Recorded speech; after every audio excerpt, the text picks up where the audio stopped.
இந்தியாவை வளர்ந்த நாடாக நாம் மாற்ற வேண்டும்.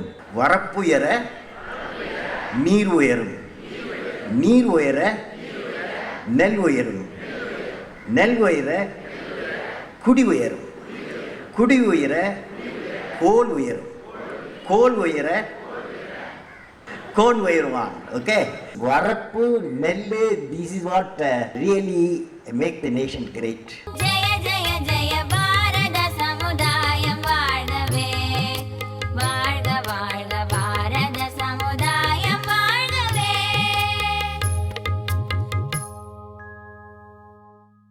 ஹாய் வியூவர்ஸ், புதியதோர் உலகம் செய்வோம் நிகழ்ச்சிக்கு உங்களை அன்போடு வரவேற்கிறோம்.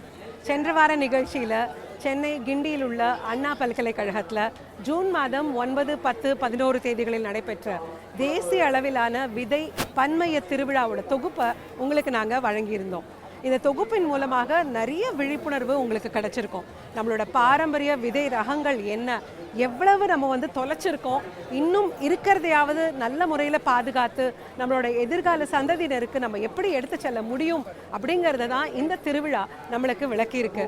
இந்த நிகழ்ச்சியில் பார்த்தீங்கன்னா, அதாவது இந்த திருவிழாவில் பார்த்தீங்கன்னா, நிறைய எழுத்தாளர்கள், நிறைய திரையுலகத்தை சேர்ந்த பிரபலங்கள், அதுக்கப்புறம் நிறைய எக்கானமிஸ்ட் இவங்கெல்லாம் கலந்துக்கிட்டாங்க. இன்ஃபேக்ட் நிறைய பிரபலமான விவசாயிகள், அதாவது ரொம்ப தலைமுறையாக விவசாயத்தில் ஈடுபட்டிருக்கவங்களும் இந்த திருவிழாவில் கலந்துக்கிட்டாங்க.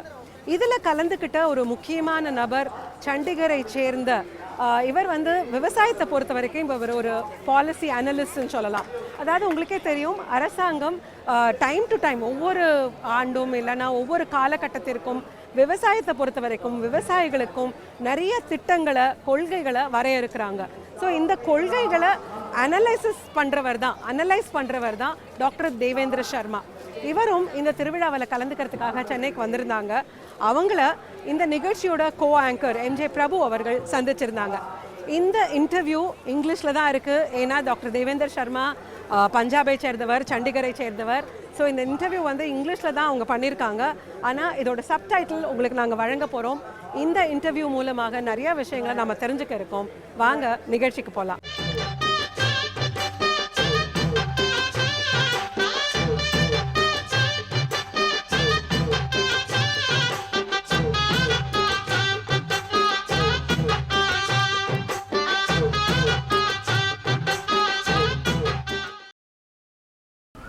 வணக்கம் நேயர்களே, வாரம் நமது புதுகையில் புதியதோர் உலகம் செய்வோம் நிகழ்ச்சியில் நம்ம புதுசாக யார் என்னென்ன புதுமை செய்கிறாங்க இந்த விவசாயத்துறையில், அவங்க என்னெல்லாம் பண்ணிகிட்டு இருக்காங்க, அவங்க கருத்து என்ன, எதிர்காலத்தின் வேளாண்மை எப்படி இருக்குன்றதெல்லாம் நீங்கள் கேட்டுட்ருக்கீங்க. இந்த வாரமும் நம்ம சந்திக்க போகிற ஒரு மிக புதிய அன்பர். உங்களுக்கு அவர் புதிய அன்பர், ஆனால் இந்தியாவை பொறுத்த வரைக்கும் அவர் ஒரு மிக பெரிய மனிதர், அதுவும் நார்த் இந்தியாவில். அவர் தான் doctor Devendra Sharma. Devendra Sharma international food policy analyst. அவரை தெரியாதவங்க வட இந்தியாவில் இருக்க முடியாது. பல்கலைக்கழகத்தின் துணைவேந்தர்கள்லேருந்து, கேபினட் மினிஸ்டர்ஸ்லேருந்து, ஏன் நம்ம முதலமைச்சர் வரைக்கும் அவரோட பெயர் இன்றைக்கு இந்திய விவசாய விஷயத்தில் பொறிக்கப்பட்டிருக்கு. அவரை இன்றைக்கி நம்ம சந்திக்க போகிறோம். எங்கே அப்படின்னு கேட்டிங்கன்னா, நம்ம அண்ணா யூனிவர்சிட்டி சென்னையில் ஒரு பெரிய நேஷ்னல் விதை திருவிழா நடத்துகிறாங்க. அங்கே அவர் கெஸ்ட் ஆனராக வந்திருக்கிறாரு. அங்கே தான் அவரை நம்ம சந்திக்கிறோம். வாங்க நம்ம சர்மாஜியோட பேசுவோம். விவசாயம் எங்கே இருக்குது, இளைஞர்களின் பங்களிப்பு இந்த விவசாயத்தில் எவ்வளோ முக்கியம், எதிர்கால விவசாயம் கேள்விக்குறியா இல்லை அதுக்கு ஒரு பதில் இருக்கான்றதை அவரோட சந்தித்து கேட்போம். வாங்க தேவேந்தர்ஜி. We have been having this show called Pudhiyathoor Ulagam SEIVOM, which has completed nearly 1 year, where we have concentrated on youngsters in agriculture and innovations and many aspects on agriculture. So today you have come to Chennai to inaugurate this seed festival here, and you are a very well-known personality across India on agriculture-based issues and farmers' issues. What, according to you, today is the problem which agriculture faces? See, let's be very clear. Agriculture in India employs roughly 52% population, which means roughly 60 crore people are dependent on agriculture, directly or indirectly.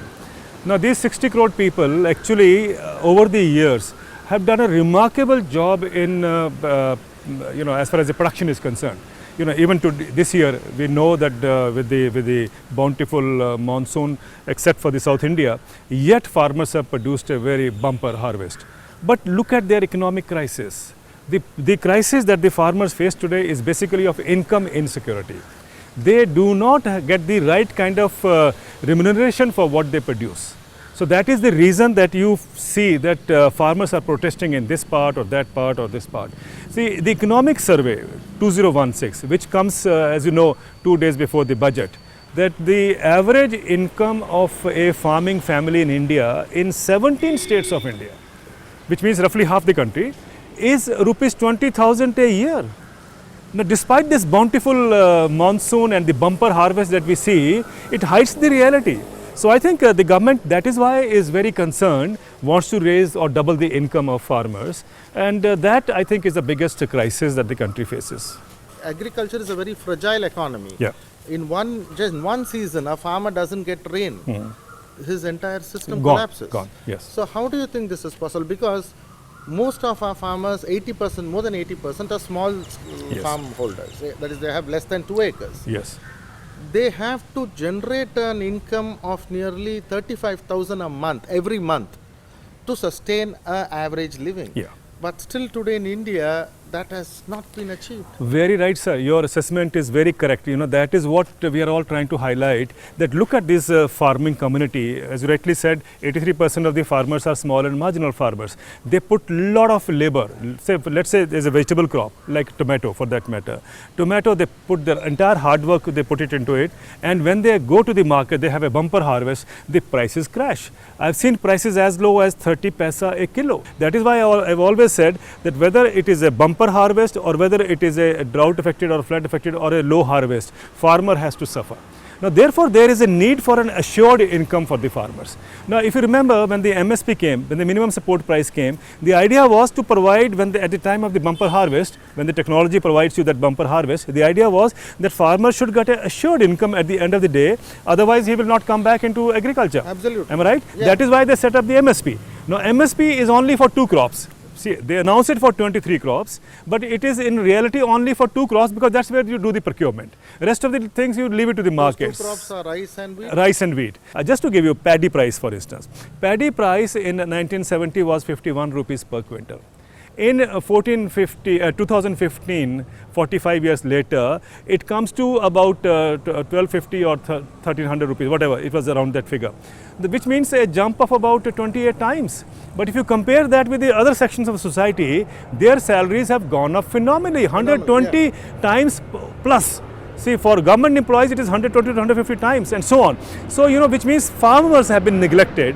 The other section of society have been taken care of. So we now wanting, and I'm sure the government is looking into it seriously, that why not also focus now on farmers? We can't ignore them for long. At this point of time, talking of doubling farmers' income, how far does it hold water? But in my understanding, we now have reached a stage where agriculture can bail out the economy. We have reached a stage where agriculture would require the focus, because globally their jobs are disappearing, and not only India, and then the automation is coming up. Automation is going to create more problems. The World Bank study says that 69% jobs would be hit in India when the automation comes into process. So urban areas are going to be hit.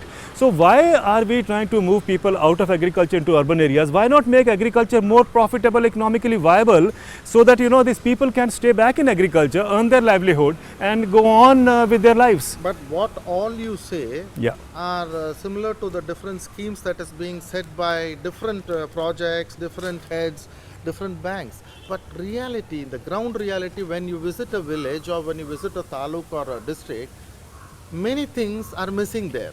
Sir, you are very right. I think the schemes are actually being misunderstood as an income generation part, and clubbed into income generation part. Let's look at America. Let's look at the European Union. Let's look at Japan. Let's look at Australia. In those countries, what is happening is there is a public sector investment getting into agriculture, which of course should happen. Let's say providing more drop per crop, providing more crop per drop, or soil health cards and so on, is a public sector investment. But it should not be taken as a compensation for farm incomes. In America, the farmers are alive today because they get what is called direct income support. You will be surprised, the average income of an American agriculture family is 150% higher than the average income of the rest of the community. Why? Because they get direct income support. Sorry to interrupt, Sharmaji, but how can you compare American agriculture with Indian agriculture? Because in India, 85% of us are small scale, not even having 2 acres. And we don't have such technological advancements as we speak in America. And here, the limiting factor is, there's so many limiting factors.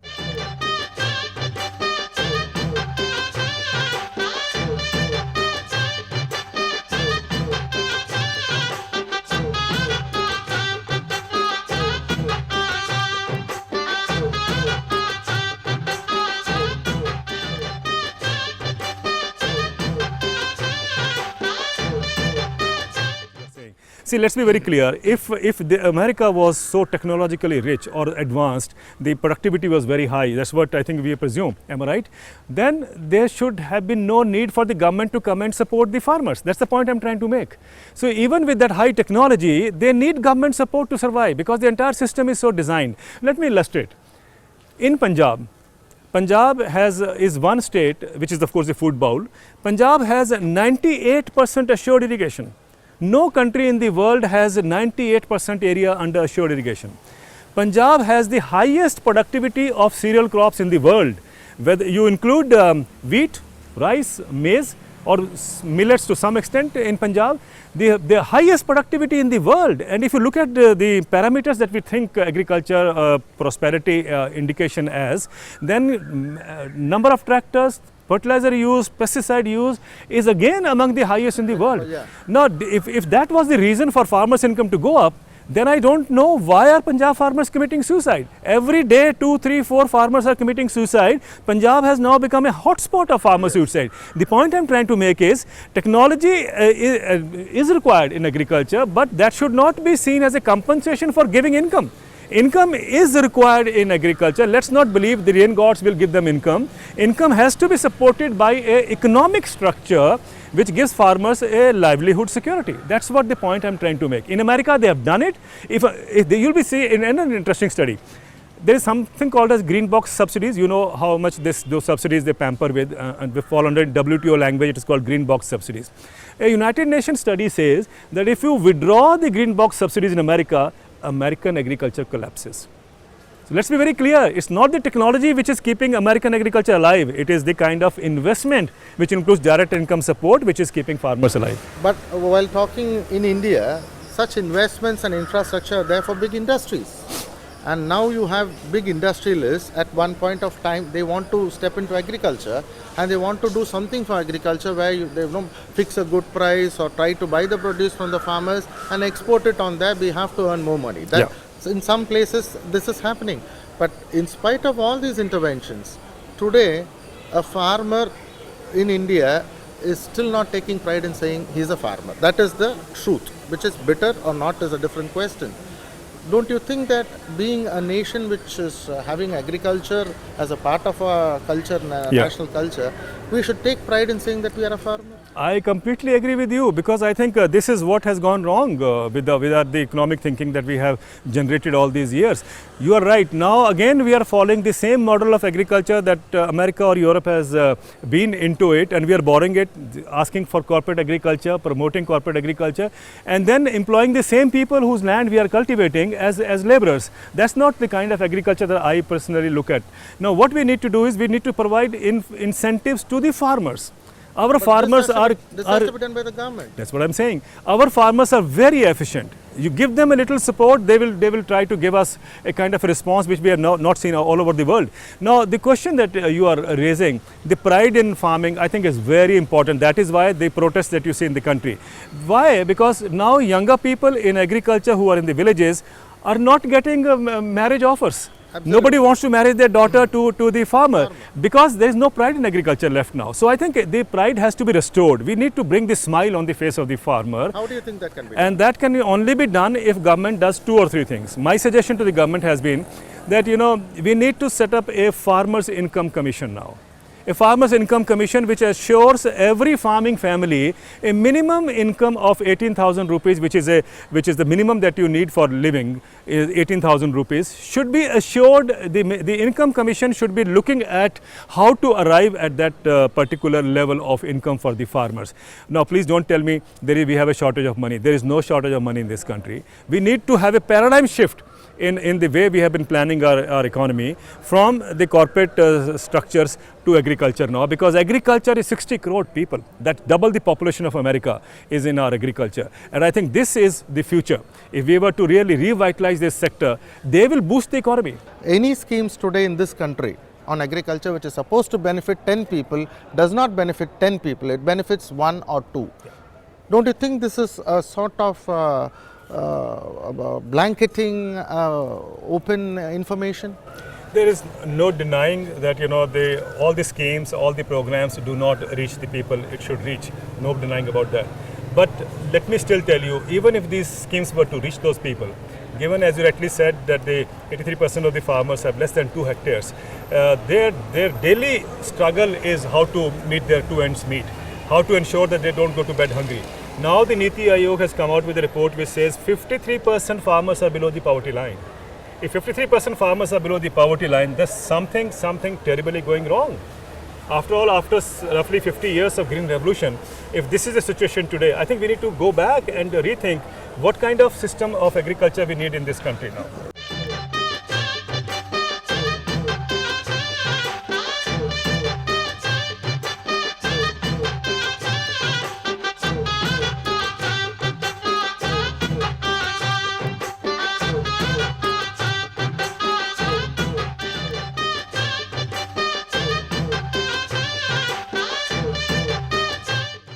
Because today, here especially in a state like Tamil Nadu, when there is a very big awareness on this organic cultivation, today you're here, this seed festival, we meet a lot of young entrepreneurs, we meet a lot of young dynamic organic farmers. All of them say one thing is, when we are growing it organically, we find it difficult to sell it, because except for groups like this Organic Farmers Group or Restore or other few pockets here and there, other things, when you are going to take it to the mandis or this present society, they don't bother whether it's organic or chemically grown. They give you the same price. And this price factor, these youngsters are telling me, is one thing which dampens their enthusiasm in this. See, this is because of our national psyche. See, people in the cities, they don't mind spending on medicines. They don't mind spending on hospital expenses. But they mind if the price of tomato goes up by 2 rupees. That's the problem. There is something in our psyche or in our programming has been done that we believe food has to be cheap. Health expenses they are willing to pay, but the same expenses they are not willing to pay for good food. So who do you blame? I think people need to be educated. I think the fault is also with the consumers. If I see nowadays, we know that 2-minute noodle is not good for your health. Absolutely. But the mothers are keen to do it, feed it to their children, because they want to watch the television programs. They don't want to get disrupted, so they feed their children with the 2-minute noodles. Now, I'm not saying every mother does it, but I'm saying this is also happening. So the trend needs to be changed. We need more education at the consumer level rather than blame the farmers. So if the consumers get aware that if they are buying good quality food, or as you rightly said, organic food, they don't have to spend 10 times more on their health expenses. But that's the tragedy. I mean, how do I educate people? I think all of us have a role to play there. But when you mention this tragedy, I'm asked to just bring up this question also. When you look at the farmers' suicide in the last 10 years, how come have you, in your experience, ever got in touch with any farmer who's sustainable agriculture committing suicide? Excellent question, sir. 70% of the suicides happening in this country have happened in the cotton belt. That means the intensive farming system that cotton brought in is the one which adds to risks, and that's of course known. Hardly, if you look at across the country, in Andhra Pradesh, there's a classic example. The government run a CMSA program called the Community Managed Sustainable Agriculture Program, which has been running for about 15 years now in 36 lakh acres. Not even a single suicide. Not even a single suicide. That clearly tells us that actually it is the cost that adds up because of and the risk factor that adds up is actually pushing the farmer into a suicide trap because output price is not keeping pace. Output price in India and globally has remained static for last 20 years. That's what the UN says. Which means, whatever you produce, the input prices are going up phenomenally. The output price, the farm gate price that the farmer get is static if you adjust for inflation. So the poor farmer is pushed into a deeper trap. What needs to be done, as you rightly said, is to take him out, and that is possible through the non-chemical agriculture farming. I have not seen a farmer who is organic farmer, who is a non-chemical farmer committing suicide in this country. But who is supposed to be doing all these things? Definitely somebody in authority, is it not? See, the problem today in agriculture, in Indian agriculture, is too far complex and diverse. We have hundreds of crop varieties, hundreds of different farmers, regions, soils, climates, everything differs in a very big geographical country like India. Who do you think can or will be able to address this problem on a war footing? Because see, everything is going wrong in the present circumstances in agriculture. All it requires is a political will. Remember, the Green Revolution came, and I remember asking Professor M.S. Swaminathan, how did you develop, how do you think that political will evolved? And you remember, Green Revolution was not a small program, but the then Prime Minister, Indira Gandhi, once got convinced that this is what India needs, everything was laid out well. If you remember the White Revolution, we are also a land of White Revolution. I have asked Varghese Kurian a number of times when he was alive, and his response was that once he gave this blueprint to the Prime Minister Lal Bahadur Shastri at that time, Prime Minister, once he got convinced this is the way forward, he said, go ahead, do it. And the rest of the thing is history. I am sure one day we will have the Prime Minister telling us, this is what we need, go ahead and do it. Somebody will do it. Don't worry about that. Last question which I am pitching to you is on this GM mustard, which has been bringing a lot of interest and lot of youth getting into it on Facebook, on all social medias who are saying that we decide what we eat, others don't decide what we eat.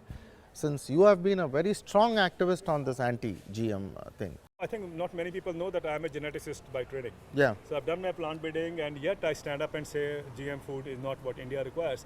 Let's be very clear that there is no GM crop in the world which increases productivity.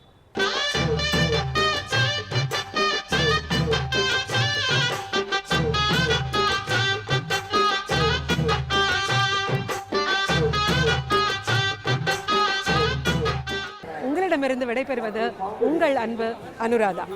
என்ன வளம் இல்லை இந்த திருநாட்டில், ஏன் கையை ஏந்த வேணும் வெளிநாட்டில்.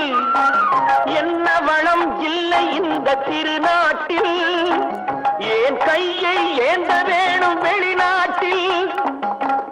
ஒழுங்காய் பாடுபடு வயல் காட்டில், ஒழுங்காய் பாடுபடு வயல் காட்டில். உயரும் மதிப்பு